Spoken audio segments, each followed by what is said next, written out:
Hi, I'm Eva Carter. Marie Antoinette was the world's first victim of a hate campaign so massive that it eventually cost her her life. But who was she really? Most people only remember her for that famous line about letting them eat cake, but historians today know that story is pure fiction. She was blamed for bankrupting an entire nation with her luxury dresses and extravagant hairstyles, but that was mostly propaganda.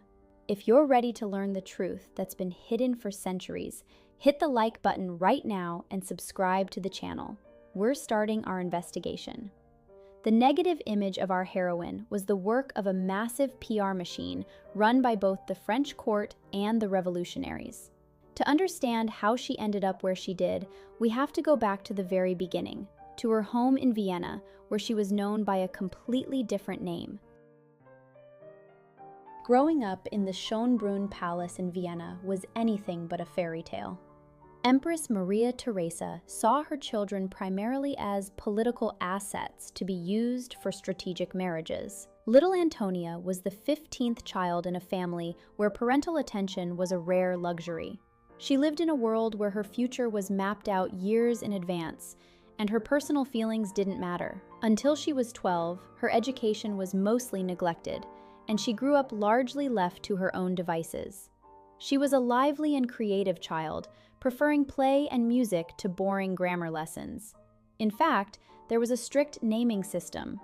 All the girls were named Maria, with a second name added just so people wouldn't get confused. Unfortunately, her first governess was so soft on her that the future queen could barely write correctly even in her native language. In the middle of all this cold political calculation, there was only one person who truly adored her, her father. The passing of her father, Francis Stephen, was the first major blow to her heart. He was the only one who understood her lively personality and encouraged her natural spirit. His departure, when she was only 10 years old, was devastating. Right before he left for his final trip, he did something incredibly touching. He ordered his entire carriage process to stop so he could run back into the palace to hug and kiss his daughter one last time. But that was only the start of her trials. The dark shadow of the most terrifying illness of that century, smallpox, literally haunted her family.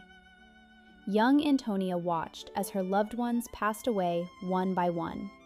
First an older brother, then a 12-year-old sister. But the most chilling story involved her sister, Maria Josepha. The girl was terrified of the infection, yet her mother forced her to pray by the coffin of a relative who had just passed from that very virus. This forced obedience led to the 16-year-old sister's own passing just a few days later. While the family in Vienna was in mourning, a machine of hatred was already spinning in distant France. The hostility toward the girl began long before she even arrived in Paris, fueled by centuries of conflict between the two empires. The French aristocrats and the influential aunts of the heir to the throne were particularly cruel, turning the girl's nationality into a slur.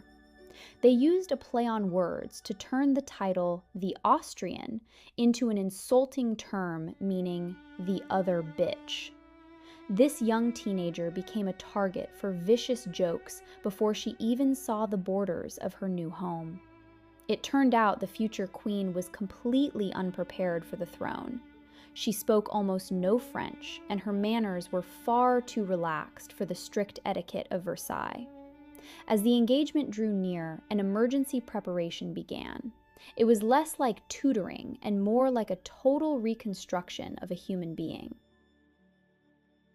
To save the political alliance, Antonia had to undergo a massive transformation. Her tutor, Abbot Vermont, gave a harsh verdict. The girl was as charming as she was ignorant. Under his watch, she spent hours practicing her French, trying to lose her heavy accent. But the changes weren't just about her mind, they were about her looks.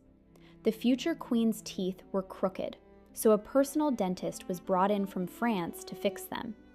Even in the 18th century, prototypes of braces existed, and the young Archduchess had to endure them. For almost an entire year, she wore a metal horseshoe-shaped device fastened to her jaw with silk threads. It was incredibly painful. Her jaw ached constantly, and eating became a chore. On top of that, she was forced into a rigid corset to fix her posture. By 1772, Antonia was transformed, though French spelling would remain a mystery to her forever.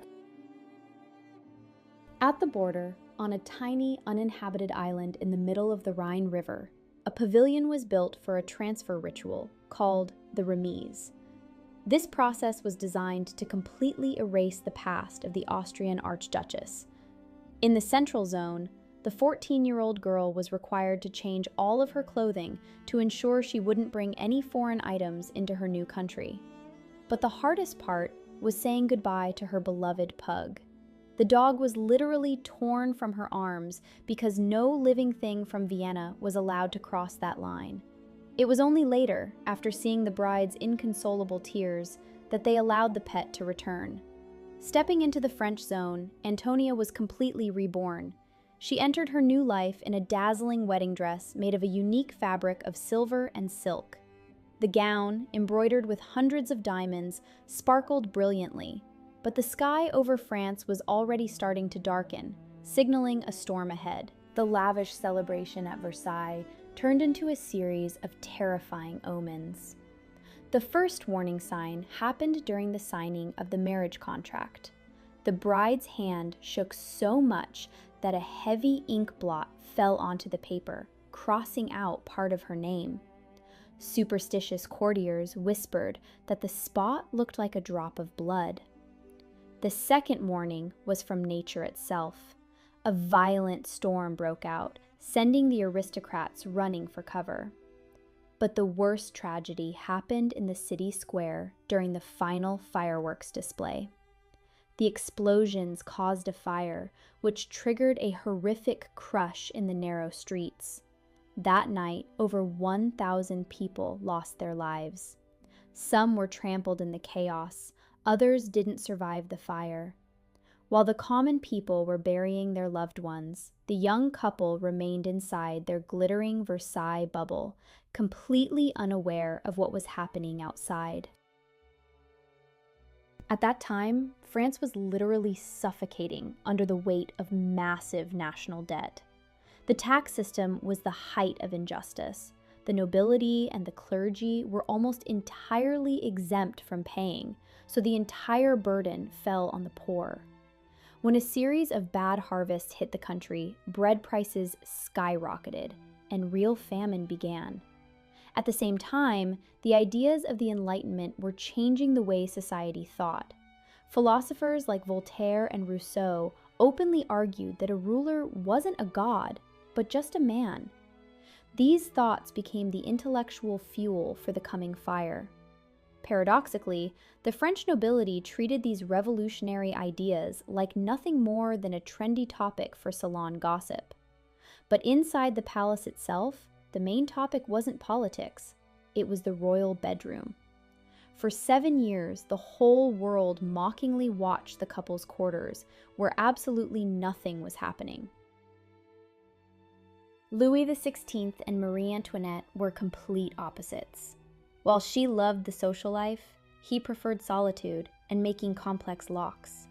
His coldness was the result of deep psychological trauma.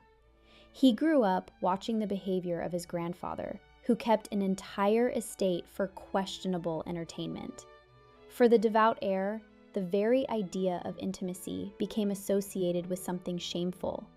On top of that, the couple was very young when they married and had no idea about the biological side of life.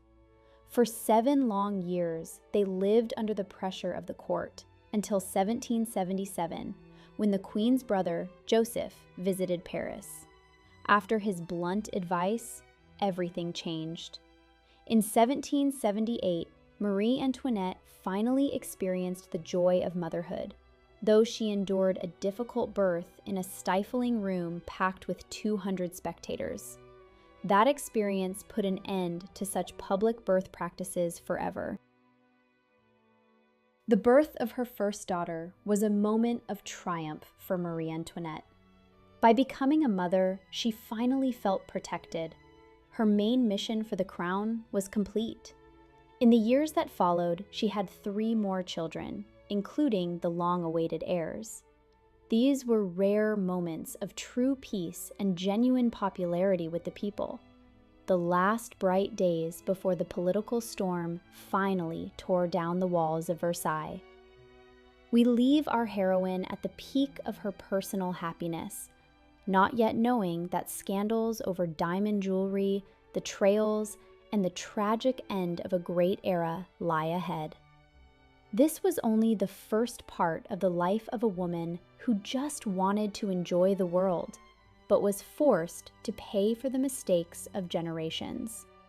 In the next episode, we'll dive into her influence on fashion and how she met her end.